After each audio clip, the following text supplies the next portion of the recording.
My name is Naya. I'm a visual artist. So that means I'm an all-round artist. I do all types of medium.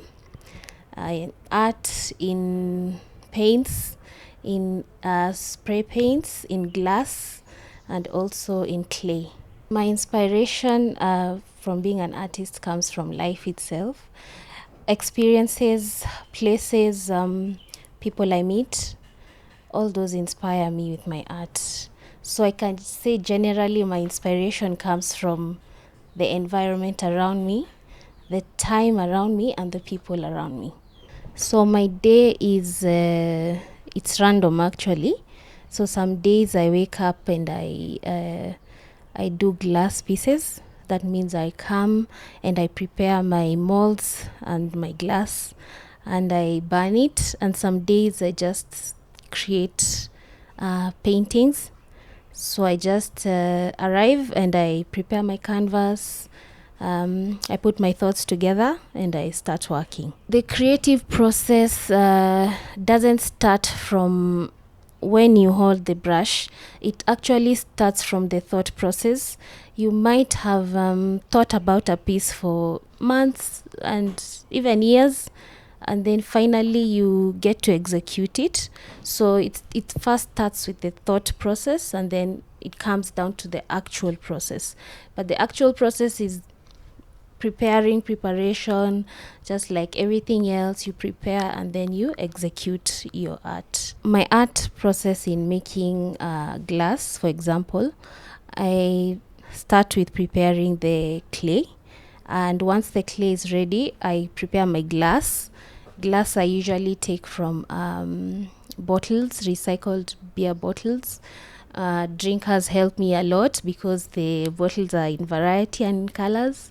So I get to choose them, and then I create now whatever I want.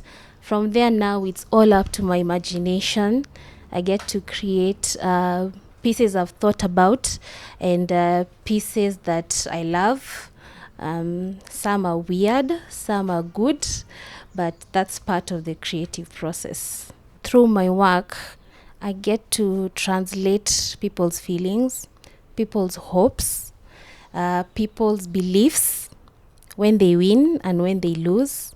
So it's very important for me to capture that because it's an essence of being human, and it applies to everybody across all nations, all borders, all races. You wake up and you feel good or you feel bad, and sometimes you want to do something about it. So for creatives, we get to create, and for consumers, you get to consume and you're familiar with that. So in a way, art gets to relate with other people through that connection. You create and somebody identifies with it, and not everybody will identify with that feeling. So you get artists, variety of artists doing different things. That's why we have different art applying across different people. Yes. So when I started my art, it was through informal, still is through informal. I got to meet people who knew different things, and then that's when I was mentored by countless of people. It starts with one person, and then as you get to grow, you meet other people and you get different knowledge. So for me, I can say mentorship has been across throughout my life, and a great number of people have been involved, and I think that's the best way to start. I've been practicing my art for over a decade now, and because I started with a mentor, I think it's prominent or good for me to also mentor other people, which I have been doing over the years. So for me, I really don't mind mentoring people younger than me and who are keen and interested in this field. Some piece of advice that I got and I really think works is don't stop, don't settle, and be resilient. You have to be fierce about what you want. So fierce that you have to do it eventually. There's no other way. It's a do or die situation. So when you start something, know that you have to finish it till the end. There's no compromise on stopping. You can rest, but there's no stopping. So I think that it's good for you to be resilient. Even if the odds are against you, you be terribly resilient. My work is different mediums, but the theme is always the same. The theme always talks about humanity. I may do it on clay, I may do it on paper, I may do on canvas or glass, but the theme is always the same. So I change themes because I like change in a way. So when I do one medium for a couple of years, I get interested in another one, and then I do that medium for a couple of years, then I revisit the mediums however I want, but I'd encourage people to also be diverse. If you can, there are some people who can only do one medium and they're comfortable, but if you are very curious and you like different mediums, go for it. When it comes to community and social change, I've worked with quite a number of NGOs and also individuals and schools as well. And it's important for me because I like to give back. I like to give back in any way that I can. And I like to educate the community about things they don't know. For example, art, until just recently, it was not being taught in schools. So even deep inside some counties, children don't know what art is. So I go and I do art with them, with a couple of artists and a couple of sponsors as well. And yeah, it works. Like my recent project was just here in Gong. We did a repainting of the schools with some artists, and it was really lovely. When it comes to private work and public work, it goes hand in hand, because what you do in public you'd probably do in private. So some public work I've done is at the French embassy. We did live painting for the Bastille Day, and still I did live painting at the county government offices in Maringo with the street boys. So we alternate. We do private functions and we do public functions as well. The only difference is like when you're commissioned, you get paid. But now when you get to do the community work, you're not paid. The difference is in cash, yeah. One of the differences. Of course, there are many other differences. Yes, like also who you get to work with. When you're commissioned or you do when you're commissioned to do a public wall, you get the sponsor already has some artists in mind. But when you're doing yours, like you're doing a wall for the school, you can choose which artists you want. You have a say on how the project will go, as opposed to when you're commissioned. So after I complete my work, there's a process of analyzing. So there you get to kutoa makosa, or you get to say this is okay, and you get to basically okay your work. If you've done a good work, you take pride in it. If you have not done a good work, you start making mistakes, like I've not done this correctly. You start over-analyzing your piece. But generally, after you do your work, it's natural for everybody to go back and look at it and analyze. My work has been collected privately and publicly in Kenya and in Europe. I have some of my work at the Hawkeye Gallery in Australia. I also have my work here in Banana Hill Art Gallery here in Kenya. So it's in galleries and it's in homes, in hotels as well. From here, my studio, I get a lot of people collecting art privately. So I get to see different cultures and meeting people from different places.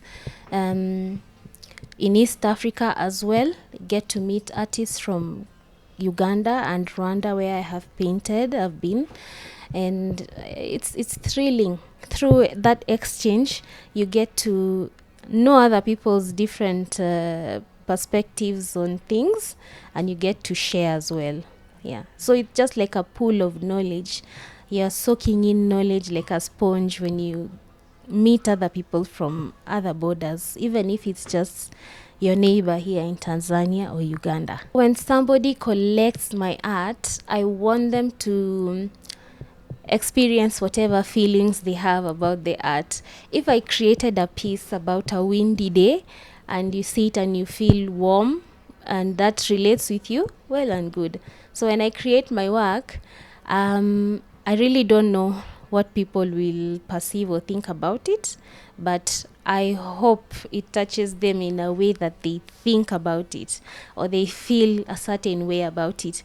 Even if it's not such a nice way they feel about it, it makes them feel something, and that's good. That's an effect it has on you. The local industry here in Kenya has really shaped me in many ways that I didn't think of.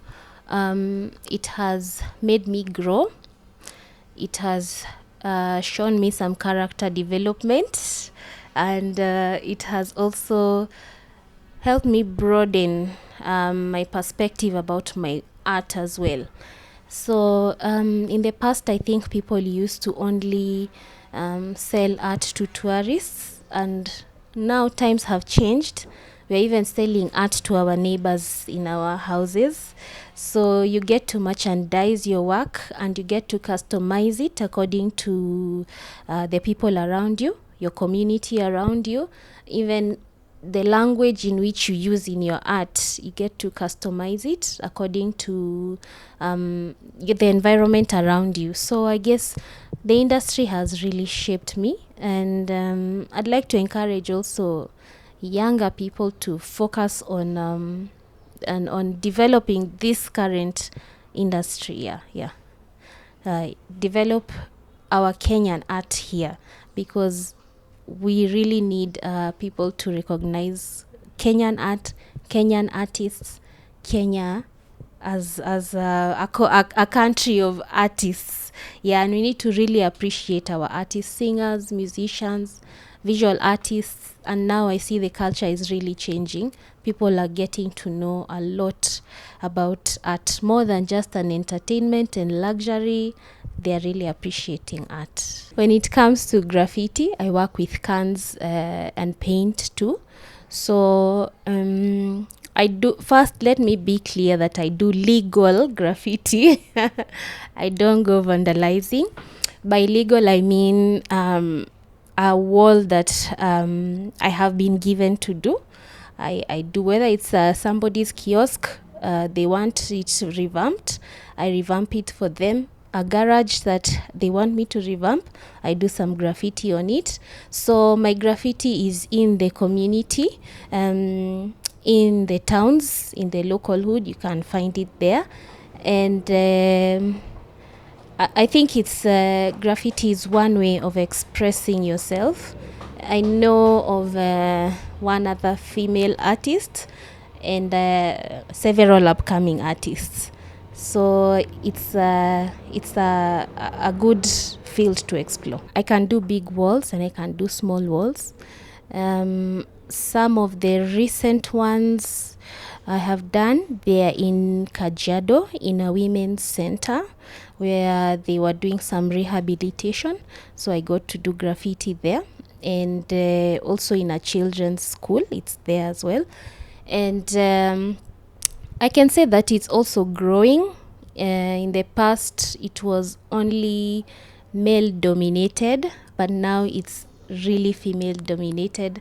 And you can see everywhere, even in the West, women are coming up, and even in Asian countries, women are coming up and doing graffiti. So yes, I am for that movement, and definitely for collaboration with females in that industry. I did a project with the children at PCA Church in Gong, and they got to win the mask award for the young children. And through that, they taught me a lot of, kids always teach me a lot of things. So one of the things that I've learned is to be carefree about your work and everything. When you create something, you really don't have to care for perfection. You'll never achieve perfection. So it's good to move along with the mistakes or imperfections. That's what creates the art itself.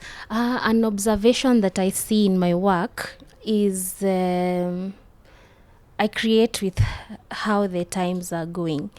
Like, let's say, for example, during the COVID times, things were so thick and the art was a bit gloomy.